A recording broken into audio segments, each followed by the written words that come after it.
Welcome to another episode of Planet Possible. We're really delighted that you're joining us to hear evidence-led discussion about topics that are critical to the way we manage our water, nature and climate. A huge thanks to our sponsors, BMA, Arup and MWH Treatment, and you'll hear a little bit more about them later. We're really grateful for their support in bringing the podcast to you. If you're new to Planet Possible, I'm Niki Roach, an enthusiastic connector of people and ideas and a fellow of CIWEM, the Chartered Institution of Water and Environmental Management. Some industries have inputs with no physical value, such as rain for the water sector. It falls freely from the sky, but the amount of rain falling and the quality of the water as it moves through the landscape both have a huge impact on the value of the drinking water produced. And this isn't exclusive to water. If we think about it, there are some obvious others, including energy. As our climate changes, the economics of free resources are likely to change too, and that's what we're going to explore today. So to help us navigate the topic, I'm joined by two superb guests. Executive Director at the Water Services Association of Australia, Adam Lovell, and water sector journalist and founder of the UK Water Report, Loveday. Adam, it's great to have you with us. Hi Niki, great to be here. Thank you. Let's start by understanding, what is your kind of central argument here? What are you thinking?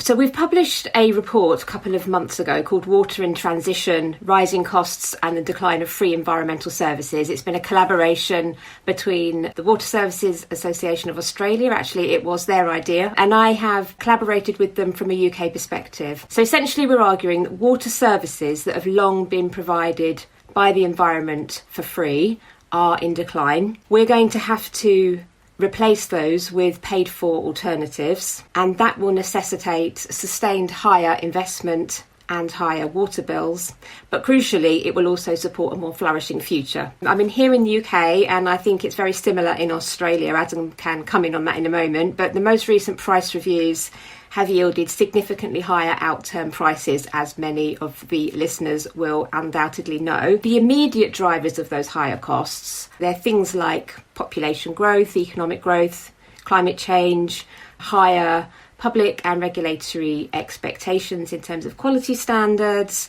the need to renew ageing infrastructure.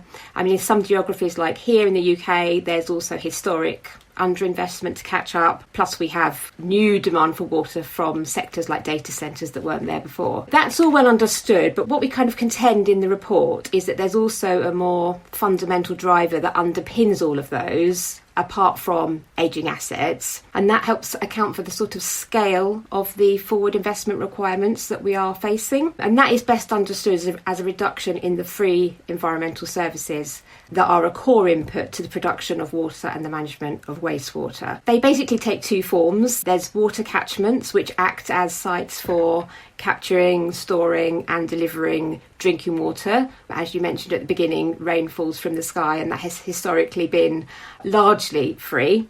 And then on the other side, waterways and oceans provide inputs through their use as sinks for the disposal of wastewater. The water industry has relied on those inputs for centuries, but we think we're coming to a point where we can no longer do so to the same extent.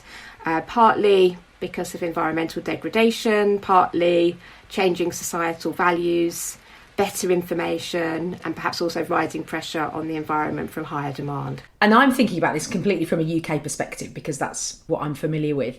Adam, from an Australian perspective, do you think you're at the same place as the UK from a kind of maturity of this argument, given that you guys thought about it? Or has this become apparent because you're in a slightly different place to us? Because I'm conscious the water resource situation in Australia, for example, will be different to the UK at the moment. So just be great to add a little Australian context to that idea. And then, Karma, examples would be brilliant. I love a good example. So yeah, we'll jump into that. And I was going to say almost 100% ditto what Karma just said. Probably two key differences for us is climate change is really hitting us hard. So every capital city in Australia has a seawater desalination plant. Water recycling, for more than just returning back to the environment, is everywhere. And so this idea of having manufactured water, so the dams of the past, which are quite large here in Australia, like when the dam for Sydney is full, that's for 5 million people. That's 4.5 years supply when it's 100% full. It's a big, big dam. But even on top of that in Sydney, we've got lots of water recycling and desalination as well. So climate change has really been exacerbated. Over in Western Australia, they've got 3 desalination plants for Perth. there's another $20 billion of investment in desal. So you can see from a water security perspective, climate change is really biting quite hard. The other thing I would say is, except for one utility, there's only for Sydney Water have they seen double-digit price increases over the past couple of years. So a lot of price determinations have been single-digit, just barely covering inflation and CPI. So they're the two key differences, but everything else is the same. It's an aging asset story. It's the free resources. Biosolids was another one I was going to mention. We've been able in Australia to lots of farmland. So biosolids been applied to land. Farmers have got a lot of benefit from that, of course. But with PFAS concerns, microplastic concerns, again, that environmental service, sort of agricultural service, won't be for free in the future. We're going to have to work out different ways of managing biosolids, and they won't be cheaper, that's for sure. Yeah, and that's a really interesting example, actually. And having spent some of my career working in biosolids, I mean, sometimes literally, not always. I hadn't even thought about that, but you're absolutely right. I mean, yeah, there's an element of charging for that here in the UK, but that will be certainly changing in the future. Karma, you're going to give us some other examples. So yeah, help paint a picture. We love a good example here on Planet Possible. I think the biosolid story is very similar here. We're in the same sort of position. We don't have yet as much manufactured water as Adam was describing, but we are certain, if you look to the future, it's certainly becoming more part of the supply array that we're looking at. Here on the clean water side, the most obvious example is the need to replace water currently abstracted from chalk aquifers with alternative supplies. I mean, as you know, I'm sure, Niki, they are globally rare habitats and they are not in a great condition through over abstraction or pollution. So that's an obvious example on the clean water side that's perhaps unique to the UK.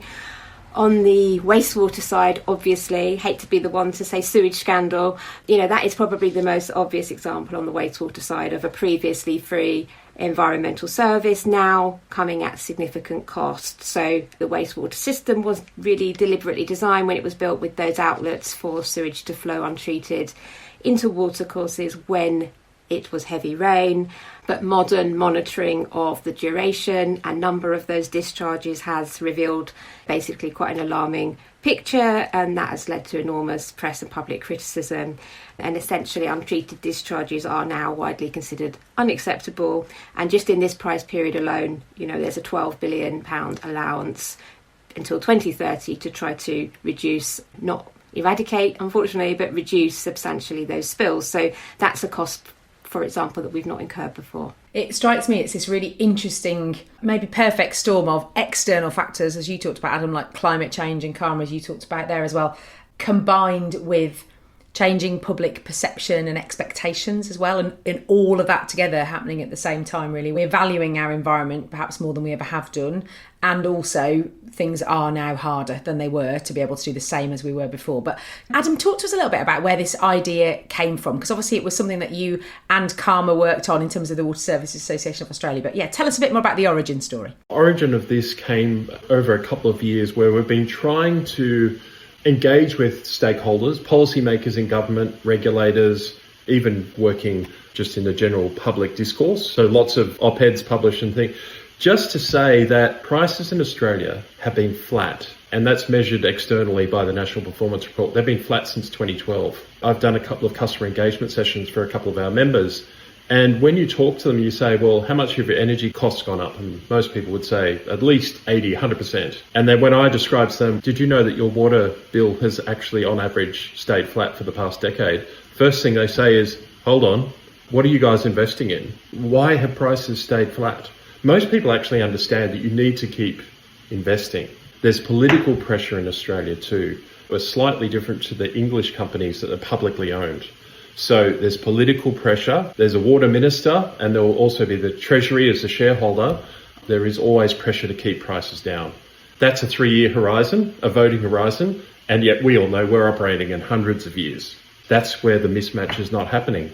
And so what we're trying to describe is the likely scenario with climate change and ageing assets and housing growth, that costs will only go up. There's only one direction. And what we do know is that if you suppress costs, you will suppress prices, but eventually something's going to give. And the last thing we want is catastrophe. The last thing you want is major sewers falling in or regional towns in the inland of Australia running out of water. You can't move people. We've got plenty of regional centres of about 20,000 people. What do? You can't just take that place up and move them. What does a long-term picture look like? And we know that costs will go up, investment needs to go up, and unfortunately for customers, prices will have to go up. But we know 100% for sure, and I know it's the case in the UK, it's all over the world, customers hate price spikes. There's nothing worse than holding on. It's like a pressure cooker, then all of a sudden, bang. The big discourse happening at the moment is intergenerational equity. We're not seeing that in water prices right here at the moment.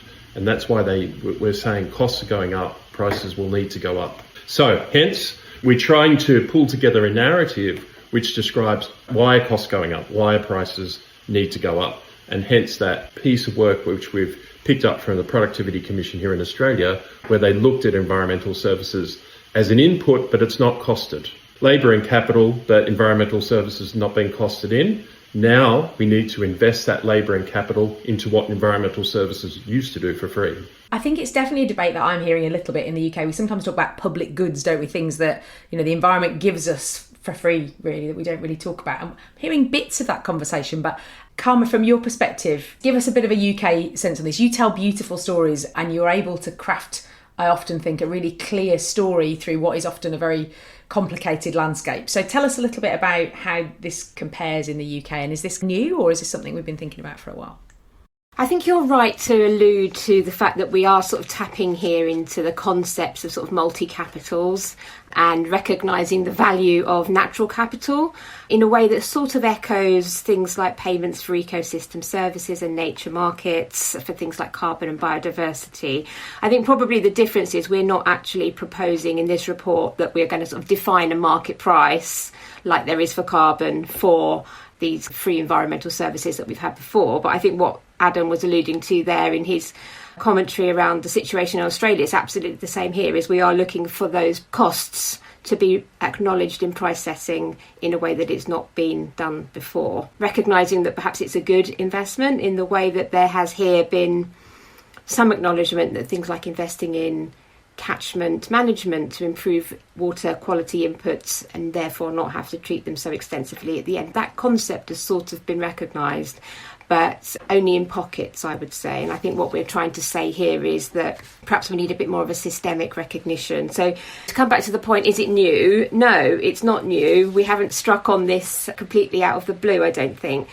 There is clear precedent if you go back right to Victorian England and the construction of the Victorian sewer network because of the Great Stink, right up to very modern things like the Thames Tideway Tunnel, which has been built about £5 billion of investment to help keep the Thames cleaner. So it's not new, but I think we are seeing an acceleration of the trend of diminishing free natural services. And that's driven, I think, by some of the things that we've already talked about, by population growth, climate change, changing community expectations, better evidence base has been important as well. We're at a point where we need to sort of join the dots and articulate that the reduction of free environmental services is a really central concept that needs to underpin the breadth of our thinking rather than a niche issue that only applies to sort of certain pockets of activity or certain circumstances.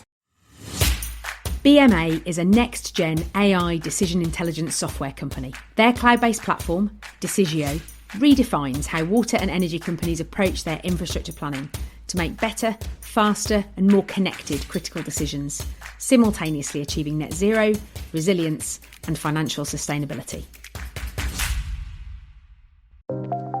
MWH Treatment is one of the UK's leading water and wastewater process contractors. MWH offers a truly integrated design and build service that's uniquely dedicated to the water industry. With an innovative and future-facing approach, everything MWH does is guided by its purpose to shape a better world.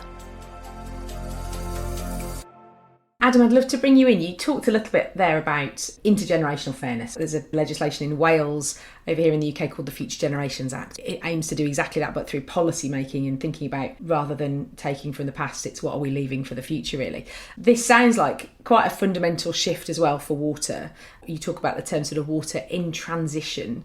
Karma talked a little bit there about, we're talking about cost increase, but what does water in transition really mean? Because that sounds a lot bigger than we're going to slowly put up bills and we're going to tell you about it. So give me a bit more about that. It's a really significant transition, Niki. And we're borrowing heavily from the energy transitions happening in Australia. A third of Australian households in Australia now have solar panels. I think it's about 20% now have batteries to store that energy, courtesy of government rebates. This is a massive transition. I mean, we've got a grid in a big part of Australia that shifts electrons all over the eastern part of the country, but they're actually wondering now how to reshape that whole system just because of the advent of solar power, and particularly in the household space, because households are just making so much energy at the moment, you barely know what to do with it. It's a time of day issue, of course, so obviously at night we've still got to have the backup, and typically that's black power here, that's coal power.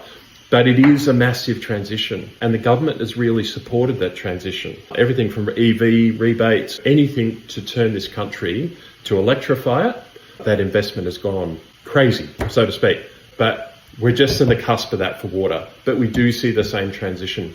We see a transition where most water supplies could be manufactured water, either desalinated seawater or purified recycled water for drinking. That is a very likely future. We've seen a really different future too for the water industry around the circular economy. And our role there, instead of being that linear catchment all the way through to sewage disposal, is just being really turned on its head. We're seeing all sorts of reuse abilities there as well. The long forgotten side is the buried infrastructure. Generally, most people just worry about it if there's a water main break, held up in traffic or something like that. But we're seeing rates of renewal of water mains going out into hundreds of years. You wonder how long that can last. That's another transition area as well. So sure, we're seeing robotics and AI and great technology being used to be able to lengthen the life of the assets that we're putting in the ground, but they can't last forever. We're on a transition for the industry spending $12 billion a year in capital, 12 billion Australian in capital for a population of 27 million. For us, we're doubling our CapEx next year for the next decade. That's a transition. So there's a lot of reasons we're calling it a transition. What we want government policy makers and politicians to know is that this requires a big investment, a huge investment, and they've got to be part of it. They can't just make the phone calls and say, can you keep prices down for the next 4 or 5 years? That can't happen. We're just pushing costs onto future generations, and that's a fact. As you were talking there about energy, something that occurred to me is that you started to describe the energy transition as a bit of decentralisation. So I have solar panels here. We haven't got a battery yet, but we want a battery. When we've got the battery in place, and even with our electric car, you can do a bit of load shifting. You can gather power at night and so on. So as a consumer, we were talking actually on the podcast with John Curtin about NESO here in the UK offering potentially free energy in the future at times of surplus. So putting a bit more choice into customers' hands, allowing a bit more of a decentralised grid, changing the makeup of the asset base really, so it's not just in the hands of big transmission providers and so on. And I've also got rainwater harvesting here at home, which means that I'm not using the same demand and I'm putting stuff back into sewers a bit slower. Is that property level, consumer, community level infrastructure part of the transition that you see in Australia, Adam, given that I would imagine your water resource situation is more acute than it is here in the UK? Does that play a part? Partially, particularly the Millennium Drought. That was a drought we had about 2004, 2008. It's a big uptake in rainwater tanks. But it's actually a very small percentage of a general city's use in water. So it does contribute. There's absolutely no doubt it does contribute. The biggest part of the transition is getting away from that linear flow through. So recycling more, looking at ways of using resources closer to site. Now, one of the big challenges that we have just in my home city of Sydney is that all of the new development is happening in the hottest, driest part of the city. They just released a report 3 weeks ago. Sydney's summer since 1980 has been extended by 40 days. The challenges on urban heat, so the design of all of these new houses, it's not necessarily that everything has to be on site, but I get where you're coming from, Niki, but just a complete redesign of the urban form, getting away from black roofs, thinking about stormwater recycling, because stormwater is not part of the remit of a water utility here in Australia. That's local government. So again, here in Sydney, you've got one utility that runs everything else and 40 local councils, all with their different conditions and policies, it's sort of crazy when you think about it. So how can you build stormwater and to create cool urban places, cool and green urban places? That's also about intergenerational equity, because we're actually trying to protect the health of people in the future. Sydney summer extended by 40 days, it's only going to go one direction. It's only going to increase so that we've sort of got summer 6 months a year. So it's not quite the energy transition that each homeowner can be in charge of its own water, but there are different parts of the transition which will make a difference into the future, which is very much about intergenerational equity. We talked cost a little bit, and you've talked there about the bill rises, or certainly the capital investment increases that you're thinking of seeing in Australia. Give us a sense, I guess from both of you really, what you are proposing or what you think the cost impacts are likely to be from this transition as we look out into the longer term. We're thinking of this as sort of a landmark point of change. It's not a temporary peak where we've got a short-term problem that we need to fix. It's going to be a sustained requirement for investment. I think in both geographies, charges were flat for the last decade or so before the most recent price review. Here, we're spending 71% more in this price control period to 2030 than we did in the one to 2025. Average bills have gone up by 36%, and that is very much an average figure, but that's what we're looking at, a third price increases already. And if you look at the forward projections in both countries, I think we're basically saying that the elevated level of investment that we've seen today will at the very least need to be sustained. Possibly it will need to increase even more. So it's a difficult argument to put forward because nobody wants to be the person saying bills are going to have to stay high. But I suppose I would stress that it's absolutely not money down the drain. What we're talking about here is investing in healthier, more resilient environment that is capable of supporting growth and a more flourishing future for all. And I think one of the things we'd like to see is the water community explaining this shift as part of a necessary but also a positive, even though it's costly, transition to a better relationship with the natural world that we all depend on, rather than a kind of act of compliance or benevolence. You know, it's neither. It's something that really we should embrace. I know that's sort of slightly maybe on cloud cuckoo land in terms of sort of political narratives and so on, but you do have to bear in mind that the alternative could be more expensive in terms of the scale and impact of future water crises, and also our quality of life, the way we live, the things we currently take for granted could be compromised if we don't get on board with the transition, if I can put it that way. What's really interesting there as well is it's not quite as straightforward as bills are going up in the future because we want to make a bit more cash. This is quite clearly something has to change in the future, doesn't it? And actually we've got a choice about what kind of future we want and when we choose to push that sort of extra investment button, but what's the alternative? I think that's what's really tricky about particularly the climate change debate, is that it's happening, definitely, but because it's not on the front pages, it's not an emergency in the same sense as other stuff might be, it's slower moving, it's sometimes hard to make that argument, isn't it?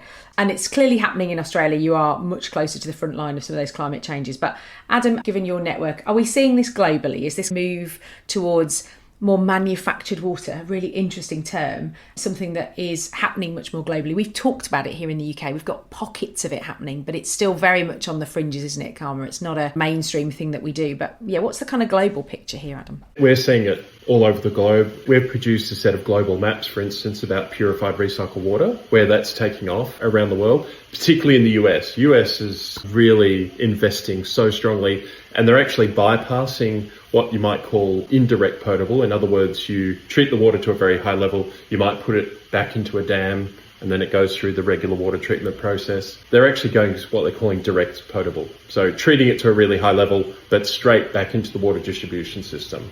And that's standing out. We're seeing that happen in South Africa. And part of the global maps, we're seeing it in Europe happen a lot more too. So that's just one aspect of the manufactured recycled water, but also in terms of desal as well. So, this is basically the new normal. The really interesting thing from a customer perspective, desal is accepted almost, I wouldn't say begrudgingly, but it's like, well, yes, we know that's a very good yield, you can do it. But customers love water recycling. They love recycling.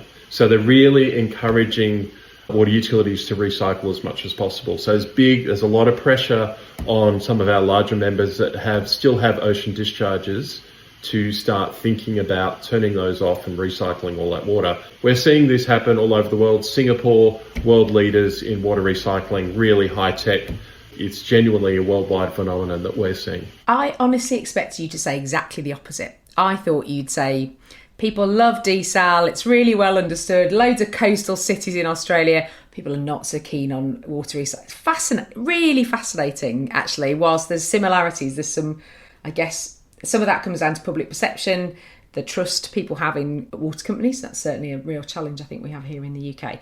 So we've talked about that transition towards more manufactured and paid for services that were previously free. From a policy perspective, let's just dip into that for a few minutes, because it's not just a shift we can just make overnight, I would imagine. So maybe, Adam, if we come to you first, because you're probably slightly ahead of the curve here, and then it'd be great, Karma, to get your perspective on it.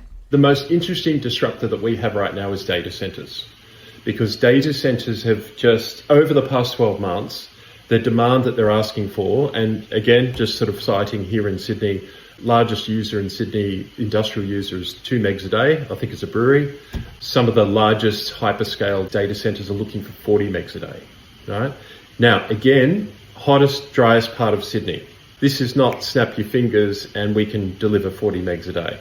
And the technology for data centres is changing so rapidly that the way you actually cool the chips is changing itself. So you worry about what happens in drought, who gets the water in drought, because data centres are just so intrinsic to our daily lives now, everything we do on our iPhones. But the geopolitical risk of security, all of the government security attached to data centres, who gets the water in a drought? How much do we want to invest in this for our economic prosperity?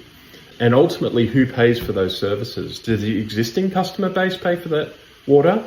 Or does the new data centre pay for that? I raise the data centres because it's really testing the policy settings of government. And don't get me wrong, it is a wicked problem, because data centres want the water tomorrow, not 4 years' time, not 6 years' time, when water utility says, I can build you a pipeline in that sort of period of time. No, not good enough. I want it tomorrow. So huge pressure, and it's been a massive disruptor in the way we actually think about water security and what it means, not just for water security for a particular city or a region, but what it means in the geopolitical realm as well. And a lot of governments are still working through their acceptance of purified recycled water for drinking.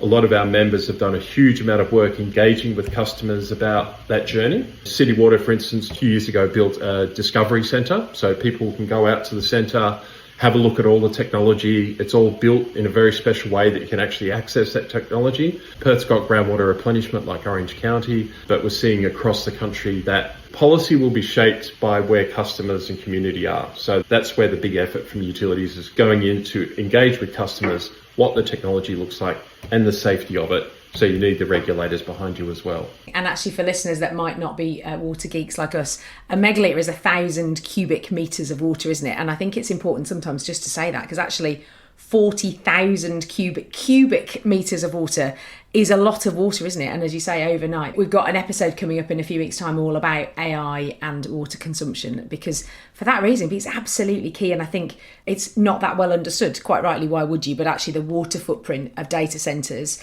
it will push policy and it will test some of our existing boundaries, won't it? Really hard. As a global consultancy with extensive technical and advisory expertise, Arup works across the entire water cycle, with utilities, local and regional governments, commercial and domestic water users and partners. From designing and maintaining key water infrastructure services to advising on natural catchments and flood defences, Arup helps its clients consider long-term economic, environmental and social dimensions. Arup, like Planet Possible, is focused on making progress for our climate, water and nature. Karma, from a UK perspective, tell us a little bit about kind of where we are from a policy perspective. Well, I think some of the things that Adam said are echoed here. So in terms of those unanswered policy questions about who gets water when it is something that's being competed for, we have those same questions here. I suppose here it's more contained at the moment in geographical pinch points. The obvious example is Cambridge here, that has both very scarce water resources, a sensitive environment and also huge growth ambitions for housing, transport, life sciences, AI. I suppose beyond the things Adam said, if we accept the premise, which obviously not everybody will, but if we accept the premise that we need sustained transitional levels of investment, I think that opens up quite a few interesting policy questions. So the obvious one is around affordability policy. So if this is not a short-term price spike and we're talking about bills being higher for the foreseeable, that does beg questions about whether existing affordability support mechanisms are appropriate or do they need to be rethought.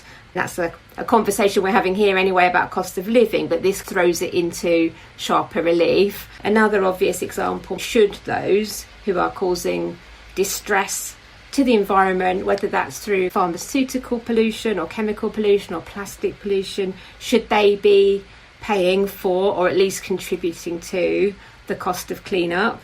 Should road users pay something towards cleaning up toxic road runoff pollution? Should supermarkets foot the bill for the environmental impacts of intensive agriculture that affects water quality, and so on? I mean, you could go on and on forever. And I suppose the other sort of related question is around control at source. Should we be shifting our focus away from end-of-pipe treatment, which is currently largely what we have, to control of source? And here in the UK, that's one of the things that's coming up in terms of the Cunliffe Commission review of water and the hopefully imminent transition plan and forthcoming legislation. That's a policy question that's already on the agenda. So, yeah, I mean, I think I've just added a few things there as examples, but it does pose lots of questions, doesn't it? If you're suddenly becoming conscious that there will be a bill for something that you've not had to pay for in the past, or not to the same degree anyway. I had imagined we would talk about multi-capitals, we might talk about the likes of nature markets, but actually it's not really that at all. This is something much more fundamental as a shift, isn't it? Which is around just recognising who pays. That point around data centres actually is a fascinating one. The phone that I have in my hand, and whether I want to make ridiculous AI generated images, which I don't by the way, or I want to do my banking, there's a footprint to all of those. And that point around who gets the water in a drought, I think is fascinating. You know, data centres are critical national infrastructure here in the UK, which means we'll turn customers off to keep a data centre on. And I don't think anyone probably realise, why would you realise that unless you work in the water sector? But that's fascinating as a point, isn't it? I'll give a plug for Adam because he's maybe too shy to say, but WASA produced a report, didn't you, recently about data centres and water? It's a really good report, so I'd have a look at it, Niki. Maybe you can get Adam back on for that one. Pop a link to it in the show notes, Adam, if that's okay. It'd be really good to point people to it. I think it's an area that I am seeing more and more conversations about all the time, people grappling with what that could mean and what it should mean. We've talked a little bit there about affordability and the kind of social implications, I suppose, of this transition. Adam, it sounds like you guys are, again, ahead certainly of the curve, certainly ahead of the UK. What sort of wider social implications are you seeing in Australia and I guess Karma then, whether that's mirrored here in the UK as to what we're expecting to come? Just different approaches slightly different approaches between Australia and the UK. In Australia, it's much more targeted. Say, for instance, the city water price rise is around 35% over the next 5 years. Quite significant, more in line with the UK. It's very targeted around customers in hardship, and particularly as customers that are near the cusp of what you might formally call in hardship. Most people sort of put forward the idea that you should be charging the prices according to forward planning, forward asset planning, all those services that are required, and then target your relief for affordability for those particular customers. And I think that from a policy perspective seems to work okay. Cost of living is the number one issue here. The whole fuel supply issue being where we are, we've got a lot of distance between us and quite a few oil refineries. The idea about fuel, the idea about any sort of cost of living price is really top of mind of people here. So water utilities are really careful about making sure that they've identified customers in hardship, all those vulnerable customers, and making sure that they're registered and they've got the right help that they needed. And Karma, we're obviously grappling with issues of trust, I think, within the UK water sector. Really fundamentally, I've spent 25 years or so in and around it, and I've never seen public awareness and trust at such a sort of level of negativity, really. What role, if any, do you think that plays into the argument around transition? Yeah, I mean, it's a really difficult environment here in the UK now to be having conversations like this. On the practical side, there are the kind of cost of living pressures, but then, of course, we've also got a very depleted trust in our water sector at the moment because of the sewage scandal initially and the kind of negative press narrative, not wanting to get into it, but I think also the private ownership model we've got here underpins a lot of the negative dialogue. Wherever you're starting from in terms of the model that you've got, etc., I think the argument that these previously free environmental services as a real factor driving up cost is a separate issue from how the governance of the water utilities are managed. If we're talking about the need to pay for nature's services, in an ideal world that would be part of a broader societal conversation about what is an acceptable environmental cost, what's an acceptable financial cost, and as we've discussed already, kind of what therefore the associated policy choices are. So I suppose in an ideal world I would like it to be a conversation that's held and conducted in society that isn't tied to the usual ownership, corporate behaviours narrative that we see. It's not just about water companies and the water industry, it is about water in society more broadly. In the most extreme case, you could almost have paying for nature as an itemised line on bills if you wanted to make it super explicit. It's difficult even, to put the prices up recently for more tangible reasons, if I can put it that way. That's a difficult argument to make, but I do think it's one that we should be having as a broader societal conversation. And as Adam said, it does kind of tie in alignment with things like the energy transition that is far more familiar to people. People have accepted that we can't use the sky as a dumping ground for emissions anymore. And what we need is for a conversation to be had so that there is at least an understanding that there is an equivalent in not using the water environment either as a source to just take what we want from with no regard or a source to dump into with no regard. So, yeah, but it's a very difficult environment. I think not as fractious in Australia. Not yet. Let's hope you don't get there. I think what you've started to do here really beautifully, I think both of you, is articulate the scale of what's needed, but also for many customers, this will feel very new. Like we think about the energy transition, and we've been on that journey for quite a while, and you could talk to pretty much anybody and they'll give you a bit of a sense about the fact that we need to move away from fossil fuels and so on, and what that might mean, and people have got electric cars. This feels much newer, doesn't it? But actually we have to work at pace to be able to get it into people's consciousnesses and then to try and inform things like policy and regulation and ultimately investment. Data centres want water yesterday. There are water companies in the UK that are not able to connect new businesses who want to build there because there's not enough water to give them. Like, there is an immediate pressure on this. And so actually we're going to have to learn from the energy transition, but I would argue probably work at a more accelerated pace actually, because the pressures are real. I'm going to pass you the Planet Possible magic wand. Adam, I'm going to give it to you first.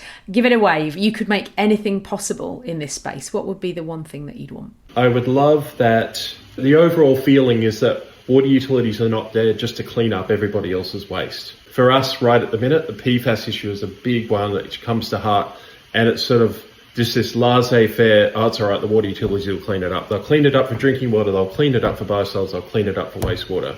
And that just lumps costs onto people who don't even use PFAS. Coming to that question about externalities, if we could price gradually, transition into having all of those externalities priced in, a true reflection of the cost of water, which is fundamental to life. That would be a dream for me. My second dream is that the water industry is truly recognised as being at the heart of the circular economy. Because of that dump, we've actually got so many resources within the waste streams. There's so many rules and regulations, and people are just making it hard for water utilities to actually really generate value out of the circular economy. And I think I would love to see that transition happen in the next 5 to 10 years, where people really recognise it and the barriers are broken down. I like it. Kind of thinking about water recycling centres as biorefineries, I suppose, really, and how do you extract that value? And Karma, what would you like if I gave you the wand? There's always a risk of short-termism coming in. Here, our price reviews are aligned with our general elections, which has always been unhelpful.